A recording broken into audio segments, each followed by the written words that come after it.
السلام علیکم۔ آج ہم بیٹھے ہوئے تھے صبح تو ہم نے دیکھا پلاسٹک والا ہیں تو ان کے ساتھ ہم نے ریٹ ڈن کر دیا۔ تو پھر ہم نے پلاسٹک اٹھانے کا فیصلہ کر دیا۔ اس کے بعد جب ہم نے پلاسٹک والوں سے بات کیا تو ان لوگ نے اپنا بورے لگا کے بھرنا شروع کر دیا۔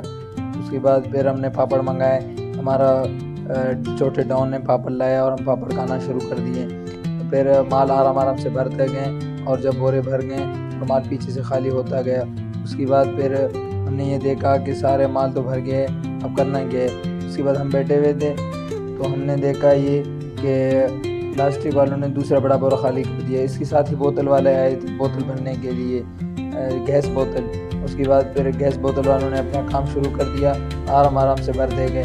ہمارا ماشاءاللہ پہلوان بھائی نے آدھے گھنٹے کے اندر وہ مال سارا بھر دیے، اور گرمی کڑکتی دھوپ میں اتنا مزہ ہے، اور بچے چھوٹا ٹاؤن کا حالت بالکل خراب ہو گیا تھا گرمی کی وجہ سے، اور پلاسٹک والا اپنے کام کرتے رہے۔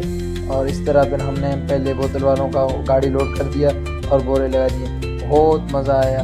اس کے بعد پھر ضد کیا کہ مجھے بوتل پلانا ہے، بڑے ٹون نے کہا، اس کو پھر بوتل پلایا۔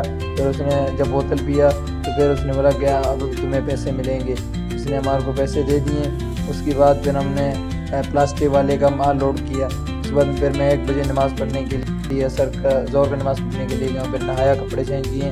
اس کے بعد پھر میں مسجد کی طرف روانہ ہو گیا۔ پھر مسجد میں گیا، وہاں نماز کا ٹائم باقی تھا، پھر بیٹھا وہاں نماز پڑھ کے جب ہم نکلے مسجد سے تو کوئی بھی نہیں تھا، سب چلے گئے تھے۔ اس کے بعد پھر ہم گئے بائک پہ بیٹھے تو کچھ گھر کے سامان لینے تھے۔